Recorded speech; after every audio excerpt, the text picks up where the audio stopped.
What happens when royalty meets reality television and one prince's ego collides with a host who refuses to back down? In just 36 seconds, a single comment would ignite a meltdown so intense that it would end with security escorting a member of the royal family out of the building. This is the story of the most shocking talk show exit in television history. Andy Cohen sits across from Prince Harry in the iconic Bravo Clubhouse, the intimate setting that has hosted countless celebrities over the years. The red and blue lighting casts familiar shadows across the space. Andy, ever the professional, leans forward with his signature charm and warmth. "Welcome to Watch What Happens Live," Andy says, flashing that smile that has disarmed even the most guarded celebrities. "We're so excited to have you here tonight." Prince Harry nods, but something in his posture reads stiff, uncomfortable. His jaw is tight. His hands grip the armrests of his chair just a little too firmly. "Thanks for having me," Harry responds, his voice clipped. Andy, sensing the tension but pushing forward like the seasoned host he is, jumps into his first question. "So, let's talk about your new projects. You've been working on some incredible initiatives. What's driving you these days?" Harry shifts in his seat. "Well, Andy, I think what's really important is that people understand the position I'm in. Not everyone has had to deal with what I've dealt with." Andy nods, encouraging him to continue. "This is standard talk show fare. Let the guests speak. Create space for conversation. The media, the family, the expectations," Harry continues, his voice rising slightly. "It's relentless. And frankly, I don't think most people, including talk show hosts, can truly comprehend that level of pressure." There it is, the first jab. Andy's eyebrows raise just slightly, but he keeps his composure. Years of live television have trained him for moments like this. "I think a lot of people face pressure in different ways." Andy responds diplomatically. "Everyone's struggles are valid." Harry lets out a short, bitter laugh. "Are they, though? I mean, really, Andy? You sit here in your comfortable studio asking celebrities about drama and who's dating who. That's not exactly hard-hitting journalism, is it?" The studio goes quiet. The audience, usually rowdy and engaged, falls completely silent. You could hear a pin drop. Andy's smile doesn't falter, but his eyes sharpen. He's been in this business long enough to know when a guest is crossing a line. "Well, this show has always been about fun and entertainment," Andy says, his voice steady. "But we also create a space for real conversations. I'd like to think we do both."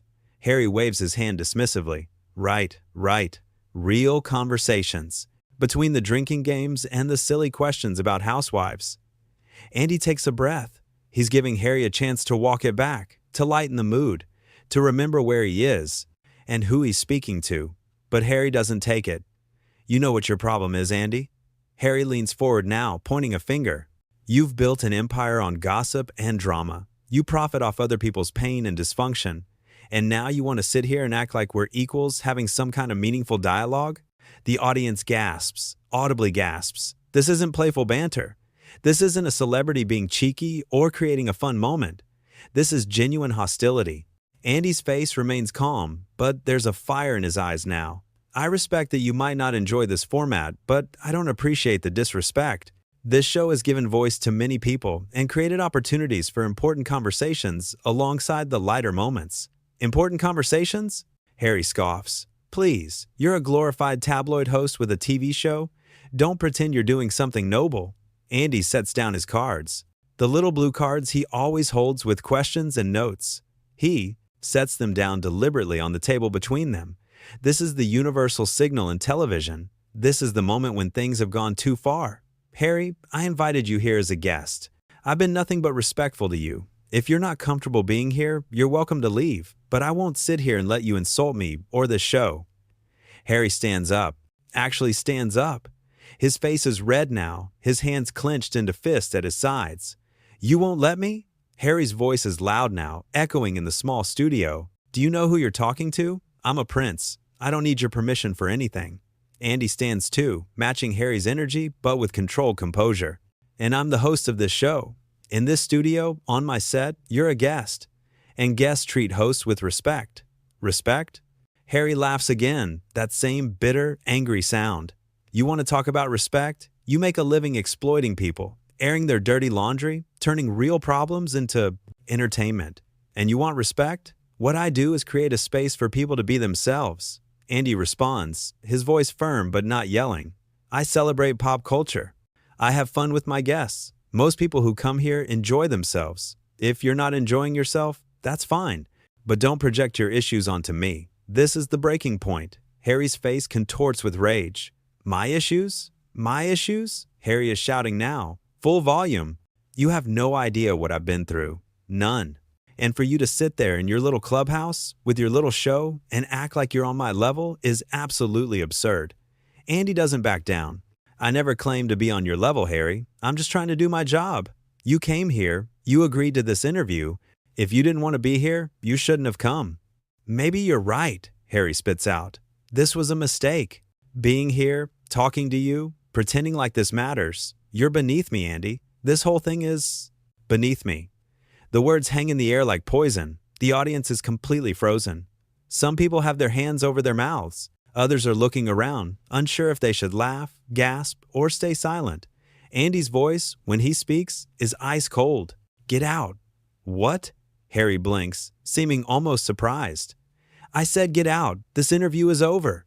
You can leave. Harry laughs, but it's forced now. He realizes he's pushed too far, but his pride won't let him back down. You can't kick me out. I absolutely can. This is my show. You're disrespecting me. You're disrespecting my crew. You're disrespecting this audience. I asked you nicely to either be respectful or leave. You chose option 3, which was to double down on being rude. So now I'm making the choice for you. Leave. This is ridiculous.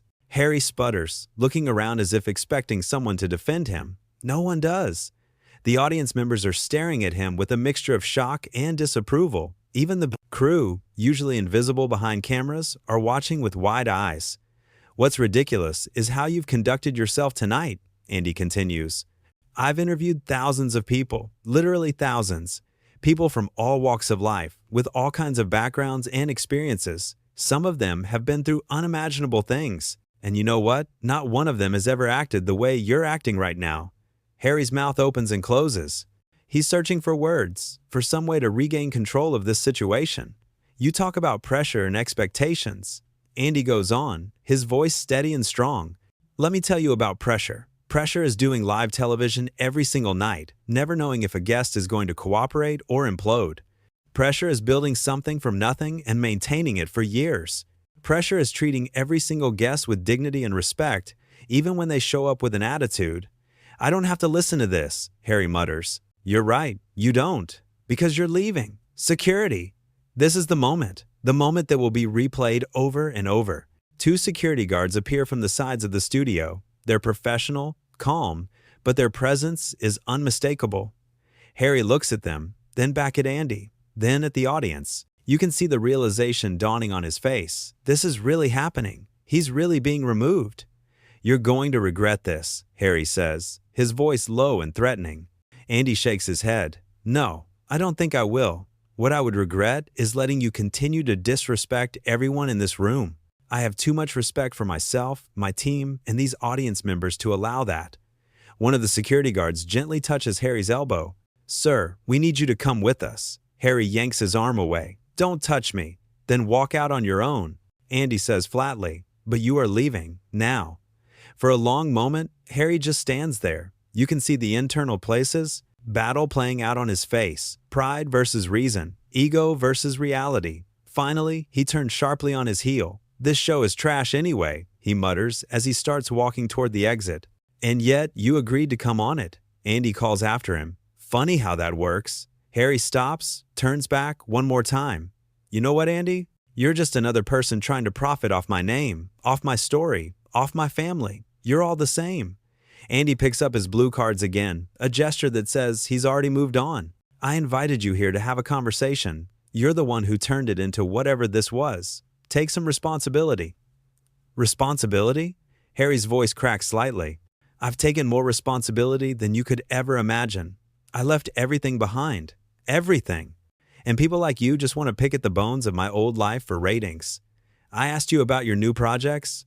Andy reminds him, his voice almost gentle now. You're the one who made this. Personal. You're the one who started attacking me and the show. I was trying to give you a platform to talk about what you're doing now. You chose to make it about your grievances instead. Harry has no response to this because it's true. Anyone watching can see it's true. He walked in with a chip on his shoulder and he let it explode into this confrontation. The security guards move closer again. This time, Harry doesn't resist. He lets them guide him toward the exit, but he can't help throwing one last comment over his shoulder. Your show won't last forever, Andy. Eventually, people will see through this. Andy, settling back into his chair, responds without missing a beat. It's lasted this long because I treat people well and create something people enjoy. If you ever figure out how to do the same, maybe you'll understand. And with that, Prince Harry is escorted out of the studio. The heavy door closes behind him with a definitive thud. The audience sits in stunned silence for several long seconds. Andy looks directly into the camera. His face is flushed. You can see the adrenaline still coursing through him, but his voice is steady. Well, he says, and you can hear the slightest tremor in his voice. That was unexpected. A nervous laugh ripples through the audience. The tension breaks slightly. We're going to take a quick break, Andy continues, and when we come back, we'll continue the show, because that's what we do here. We keep going. The camera holds on his face for one more moment. You can see the professionalism, the determination not to let this derail everything. This is his show, his space, his rules, and he just defended all of it. But before the commercial break hits, while the camera is still rolling, Andy adds one more thing. To anyone watching at home, let this be a lesson. It doesn't matter who you are, where you come from, or what title you hold. Basic respect and decency matter, always. And if you can't show those things, you'll find yourself on the outside, looking in. The audience erupts into applause. Genuine, supportive, enthusiastic applause. They're not clapping for drama or entertainment. They're clapping because they just watched their host stand up for himself with grace and strength. Andy nods his thanks, takes a sip of water from his cup, and you can see him physically resetting himself. Shoulders back, smile returning, ready to continue. In the hallway outside the studio, security guides Harry toward the exit. His face is still red, his jaw still clenched. He's muttering under his breath, but no one can quite make out the words. Other staff members peek out from doorways, having heard the commotion. Everyone is watching as the prince who came in, expecting deference and special treatment, leaves in disgrace. Back in the studio, Andy shuffles his cards, preparing for the next segment. His hands are steady now. Whatever shock or anger he felt in the moment has been channeled into something else. Professionalism, resilience, the ability to move forward. You okay? One of the crew members asked during the break. Andy nods. Yeah, I'm okay. That was intense, but I'm okay. You handled that perfectly. Another crew member chimes in. I just did what felt right, Andy responds. Nobody gets to come in here and disrespect us. I don't care who they are. The audience members are chattering amongst themselves, rehashing what they just witnessed. Some are already pulling out their phones, texting friends and family about what they just saw live. This is the kind of moment people will be talking about for years. We're back in 30 seconds, the stage manager calls out. Andy straightens his jacket, runs a hand through his hair, and takes one more deep breath. Then, like the professional he is, his camera-ready smile returns. When they come back from commercial, Andy addresses what happened head-on. So, obviously that was not how I expected tonight to go. He says to the camera, I always hope that every guest who comes here has a good time and we have a great conversation. Tonight, that didn't happen, and I'm sorry you all had to witness that level of disrespect. He pauses, choosing his words carefully. But I want to be clear about something. This show is built on fun, yes. Entertainment, absolutely, but it's also built on mutual respect. I respect every single person who walks through that door, and I expect the same in return. When someone can't offer that basic courtesy, regardless of who they are, then they can't be here. It's that simple. The audience applauds again. Someone whoops in support. Andy smiles, a genuine smile this time. Thank you. I appreciate that. Now, let's talk about something fun because we've had enough drama for one night. And just like that, the show continues. Andy moves on to lighter topics, engages with the audience, takes calls from viewers. He doesn't dwell on what happened. He doesn't milk it for more drama. He simply moves forward, proving exactly the kind of professional he is. But everyone in that studio knows they witnessed something extraordinary. A moment where entitlement crashed headfirst into boundaries. Where someone who expected to be treated as special because of his birth learned that respect has to be earned, not demanded. Andy never raises his voice to shouting. He never loses his composure completely. He stands firm, states his boundaries, and follows through. This is what makes him the good guy in this story. Not because he's perfect, but because he handles an impossible situation with as much grace as possible while still standing up for himself and his team. Harry, on the other hand, arrives with an attitude and lets it spiral completely out of control. Every opportunity Andy gives him to course correct, Harry doubles down instead. Every moment where he could choose kindness or at least neutrality, he chooses hostility. His sense of entitlement blinds him to how poorly he's behaving until it's far too late. The contrast couldn't be clearer. One person using their position and platform to maintain standards and protect their space. Another person using their title as a weapon and a shield, expecting it to excuse any behavior. As the show wraps up that night, Andy thanks his remaining guests, thanks the audience, and signs off with his usual warmth and energy. You'd barely know anything unusual had happened if you'd tuned in late. The studio empties out slowly. Audience members linger, still discussing what they saw. Crew members pack up equipment, replaying the confrontation in their minds. Andy stays behind for a few minutes, decompressing with his team. "That was wild," someone says. "That was necessary," Andy corrects. "If I'd let that slide, what message would that send? That people can come here and treat us however they want as long as they're famous enough? No way." He's right, of course. By standing up to Harry, by refusing to be bullied or belittled, Andy protected not just himself, but everyone who works on that show. He set a boundary and enforced it. That's leadership. Meanwhile, Harry sits in a car heading away from the studio. The adrenaline is fading now, replaced by something else. Embarrassment? Regret? It's hard to say. But one thing is certain. He walked into that studio looking for a platform and walked out having burned a bridge entirely of his own making. The whole confrontation, from the first passive-aggressive comment to Harry being escorted out, took less than 10 minutes. 10 minutes that felt like an eternity. 10 minutes that will be dissected and discussed and debated. 10 minutes that perfectly encapsulated what happens when someone's ego writes checks their behavior can't cash. Andy Cohen's show has seen plenty of dramatic moments over the years. Celebrities getting emotional, revealing secrets, even the occasional argument between guests. But nothing quite like this. Nothing where the host had to physically remove a guest for their conduct. It's unprecedented, it's shocking, and it's a testament to Andy's professionalism that he handled it as well as he did. The key moments replay in everyone's minds. Harry calling the show trash, Andy calmly setting boundaries, Harry invoking his title, Andy standing his ground. Harry being escorted out, Andy continuing the show. Each moment built on the last, creating a narrative that's impossible to ignore. What makes this story so compelling isn't just the drama. It's the principle underneath it all. The idea that respect matters more than fame, that boundaries are important regardless of who's testing them. That being a good host means protecting your space and your people, even when it's difficult. Andy didn't want to kick Harry out. You can see it in his face during those crucial moments. He gives Harry multiple opportunities to reset, to apologize, to just be civil. But when those opportunities are rejected, when Harry keeps pushing and pushing, Andy does what he has to do. Not with glee or satisfaction, but with firm resolve. This is what separates a good host from a great one. A good host might have tried to laugh it off, to smooth things over, to make the guests comfortable at the expense of their own dignity.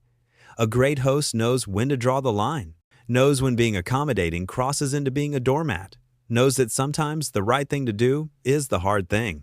For Harry, this moment becomes a cautionary tale about the dangers of letting your grievances consume you.